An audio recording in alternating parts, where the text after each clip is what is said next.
안녕하십니까. 혼란한 정치 시사쇼를 술술 풀어보는 송국근의 혼술 12월 30일 금요일 늦은 시간에 인사드립니다. 이명박 전 대통령이 오늘 자유의 몸이 됐죠. 사면 복권이 됐습니다. 그래서 약 5년 만에 자택으로 돌아갔는데 지금 생존해 있는 전직 대통령은 3분이죠. 그런데 두 사람은 사실상 낙향을 해서 거의 집거 상태에 있습니다. 박근혜 전 대통령이 그렇고 문재인 전 대통령이 그렇죠. 자, 그런데 이명박 전 대통령은 서울에서 머뭅니다. 논현동 자택으로 오늘 돌아갔는데, 자, 이것이 어떤 의미가 있을까? 저는 이명박 전 대통령이 지금 고령인데다가 또 뭐 오랜 수감 생활도 했고, 그리고 또 국민 여론도 좀 좋지 않은 측면이 있죠. 사면에 반대하는 그런 여론도 있었기 때문에 아마 이 별다른 활동을 하지 않을 것이다.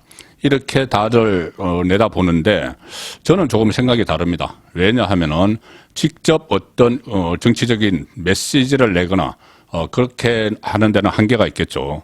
그런데 지금 윤석열 정부의 친이계, 과거에 MB계라고 불렸던 인물들이 강범하게 포진을 했습니다. 마치 윤석열 정부가 어떻게 보면은 뭐 제2의 MB 정부 같은, 이명박 정부 같은 그런 느낌이 들 정도로 강범하게 포진이 돼 있기 때문에 이명박 전 대통령의 뭐 생각이나 이런 것들이 간접적으로 조금씩은 전달이 될 수 있다. 자, 그래서 이명박 전 대통령이 일종의 서울에 머물면서 사저 정치를 할 수도 있겠다 싶을 정도로 그만큼 지금 윤석열 정부에서 차지하는 MB계의 비중이 큽니다.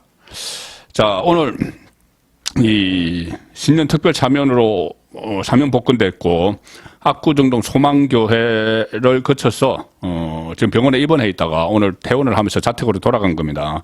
압구정동 소망교회, 그 이명박 전 대통령이 다녔던 소망교회를 거쳐서 자택으로 돌아갔는데 오늘 거기에 참석했던 그 한 원로 과거 이명박 전 대통령의 핵심 책사였습니다. 한 원로와 제가 통화를 했는데 구속됐을 때 그때 사람들이 많이 모였는데 그때는 어떻게 보면 좀 한산했다. 한 20명 정도 왔었는데 지금 석방이 돼서 집으로 돌아올 때 훨씬 많은 그 사람들이 모였다. 자, 이런 이야기를 들려줬습니다. 골목이 꽉 찰 정도로 많은 사람들이 몰렸다고 하는데 이 논현동 사저 앞에 도착했을 때 이명박 전 대통령은 취재진을 만나서 대국민 메시지도 발표를 했습니다. 뭐 요지는 이런 겁니다. 지난 5년 동안 많은 분들이 성원해 주시고 기도해 주셔서 감사하다는 말씀을 드린다. 그리고 우리나라가 잘 되도록 본인도 기도도 하겠다. 이렇게 이야기를 했는데 오늘 그 마중을 나온 사람들을 보면은 이재호 국민의힘 상임 고문, 전 의원은 그 좌장 역할을 하고 있죠, 친이계. 그런데 권성동 의원이 있습니다. 권성동 지금 당권 주자죠. 이 논현동 자택까지 마중을 나간 사람 중에 이 권성동 의원이 있고, 경기도 교육감이죠, 현재 임태희. 그때 이명박 정부에서 청와대 비서실장을 했던 임태희. 그리고 뭐 여러 사람이 상당히 많지만은 그 사람들은 일단 지금 현재 그 청와대 안에서 현재 그러니까 그 윤석열 정부에서 요직을 맡고 있는 사람만 소개를 드리면은 이 윤한홍 의원, 원조 친윤 이렇게 불리는데 윤한홍 의원은 서울시 출신입니다. 이명박 서울시 출신. 그리고 또 조혜진 의원도 지금 중진 의원인데 그때 이명박 정부의 친이 조직이었던 이명박 그 대선 때 친이 핵심 조직이었던 안국포럼 소속이었습니다. 그리고 그 밖에도 많은 현역 의원들이 눈에 띄었는데, 자, 이명박 전 대통령과 오늘 윤석열 대통령이 통화를 했습니다. 바로 그 자택으로 돌아가고 나서 통화를 했는데 윤석열 대통령이 뭐 덕담이겠지만 앞으로 국가와 국민을 위해서 역할을 좀 해 주시라 이렇게 간곡히 이야기를 했습니다. 이명박 전 대통령은 여기에 대해서 윤석열 정부의 성공 위해서 기도를 하겠다. 자, 이렇게 있는데 조금 전에 제가 말씀드린 저와 오늘 통화를 한 이명박 전 대통령의 핵심 책사였던 분은 이렇게 이야기합니다. 아마 이명박 전 대통령이 사저 정치 비슷한 것을 할 것이다. 지금 본인을 구속시켰던 문재인 전 대통령 세력 그리고 민주당 여기에 대해서는 물론이고 정치권 전반에 대해서 본인의 목소리가 나올 것이다. 자, 그런데 직접 메시지를 내는 것보다 과거 MB계, 친이계를 통해서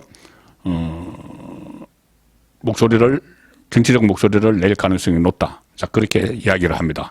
저도 모두에 말씀드렸다시피 지금 윤석열 정부의 인적 구성을 보면은 충분히 그럴 가능성이 있습니다.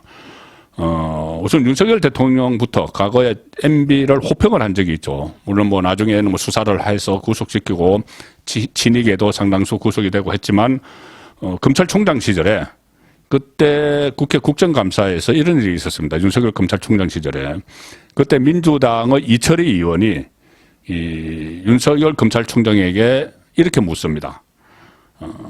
국정감사에서 지금 이명박 정부와 박근혜 정부 그리고 지금의 문재인 정부를 비교를 하면은 어느 정부가 그나마 검찰의 중립을 보장을 했느냐, 어떤 정부가 그나마 검찰 중립성을 보장을 했느냐.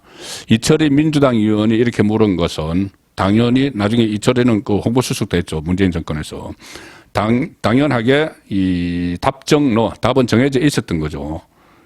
바로 이 문재인 정부다.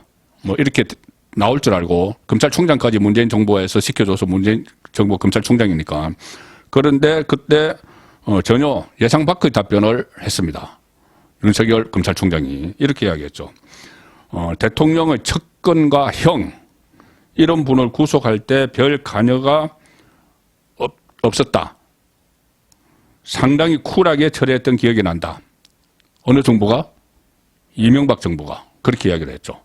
이명박 정부의 측근들이 그때 많이 구속이 됐죠. 이명박 대통령 재임 시절에. 그리고 친형 이상덕 전 국회 부의장도 구속이 되고 했는데 이런 분을 구속을 할 때 청와대에서 이명박 대통령이 별 관여를 안 하더라. 그래서 상당히 쿨하게 처리를 했던 기억이 난다. 이렇게 하니까 이철희 의원이 당황을 해서 정답이 아니니까 말을 돌려버린 그런 일이 있었죠. 그래서 윤석열 대통령도 상당히 호감을 갖고 있다. 그런 이야기가 나돌고 결국은 처음에 윤석열 대통령이 정치 입문하는 과정에서 이끌었던 이 길을 안내했던 사람들도 친이계입니다. 친이계 핵심이었죠.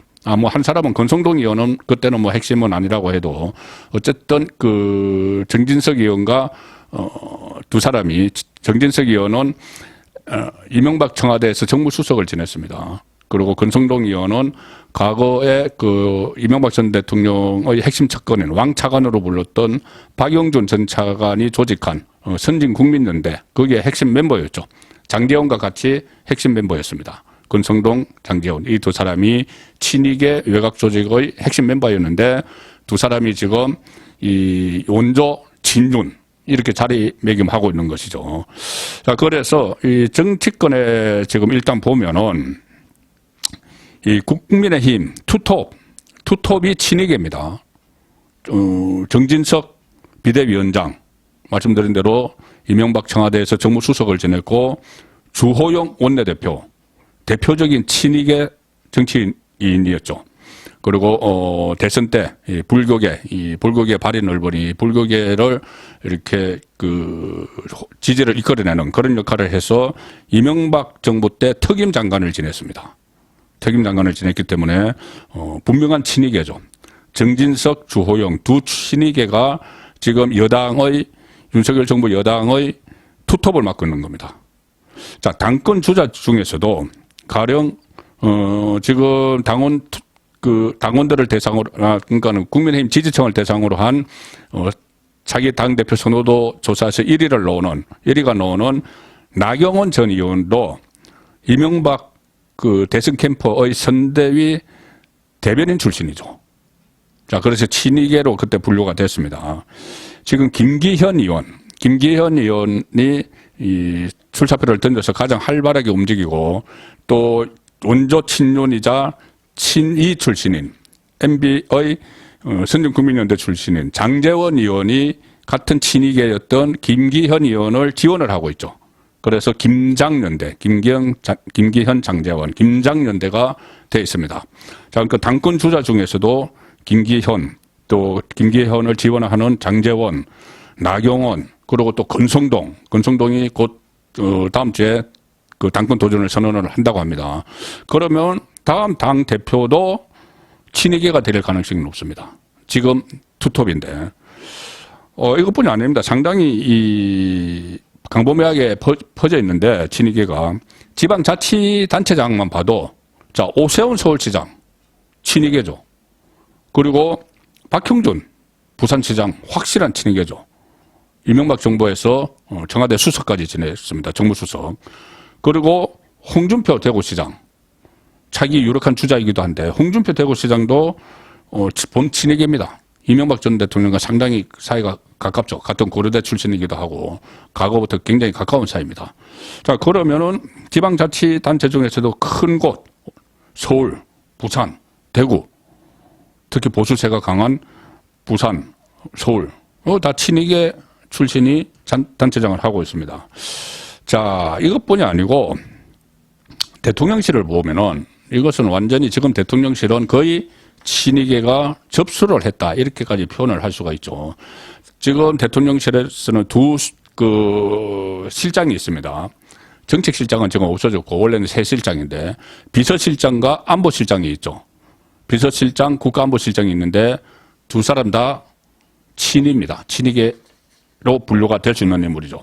김대기 비서실장은 이명박 정부에서 경제수석 그리고 정책실장을 지냈습니다.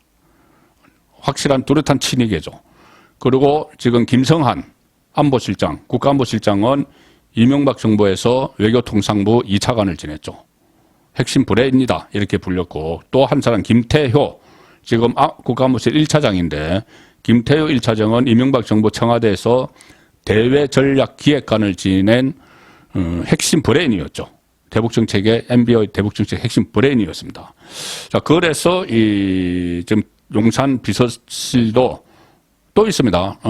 가령 예를 들어서 김원혜 그 홍보수석은 이명박 정부 때 청와대 대변인을 지냈습니다. 그리고 지금 시민사회수석도 친이계 국회의원 출신입니다. 자, 이렇게 보면은 이 친이계가 당, 정부 말씀 안 드렸네. 정부도 다 있습니다. 내각에도 가령 예를 들어서 국무총리 한덕수는 물론 노무현 정부 때 그 국무총리를 한번 했는데 그 이후에 이명박 대통령이 발탁을 해서 주 미국 대사로 발탁을 했죠. 이명박 대통령이. 그리고 그 한덕수가 지금 국무총리로 있고 그 내각에도 보면은 이주호 교육부 장관은 이명박 정부 때 이미 한 차례 교육부 장관을 지냈습니다. 국회의원 할 때도 친이계로 분류가 됐죠. 박진 외교부 장관 역시 친이계. 자, 원희룡 국토교통부 장관 차기 유력한 대권 주자이기도 하고 또 당권에 차출될 수도 있다고 하는 원희룡도 친이계였습니다. 이상덕 전 부의장 계보였죠. SD계 뭐 이렇게도 불렸는데 범친이계죠. 자, 그래서 지금 보면은 말씀드린 대로 이 집권 여당은 물론이고 용산 대통령실 그리고 내각 여기에 친이계가 곳곳에 포진을 해 있고 그 파고도 막강하죠. 뭐 국민의힘 투톱 전부 다 그리고 대통령실에 투톱 두 실장 둘 다 그 내각의 총리부터 핵심 장관들. 자, 이렇게 되면은 또 지방자치단체의 그 큰 도시의 장들. 그러면은 친이계가 윤석열 정부의 뭐 상당 부분을 차지하고 있는데 그 상황에서 이명박 전 대통령이 사면 복권이 돼서 자택으로 돌아갔습니다. 그러면은 본인이 그리고 오늘 그 본인이 자택으로 돌아가는 자리에 여러 사람들, 친이계, 지금 현 정부에 있는 사람들도 마중을 나갔죠. 그러면은 어떤 식으로든 이명박 전 대통령의 생각, 구상들이 또 대통령도 지냈기 때문에 여러 가지 다른 관점에서 이 현 정국을 볼 수가 있겠죠. 그러면은 아마 수시로 모임도 가질 겁니다. 지금 또 특히 출소를 했기 때문에 지금 과거의 친이계 인사들이 지금 윤석열 정부에서 일하고 있는 사람들을 포함해서 계속 갈 겁니다. 그 논현동 자택으로 가겠죠. 그러면 거기서 자연스럽게 사저 정치가 이루어진다. 저는 그렇게 내다보고 있습니다. 송국근의 혼술이었습니다.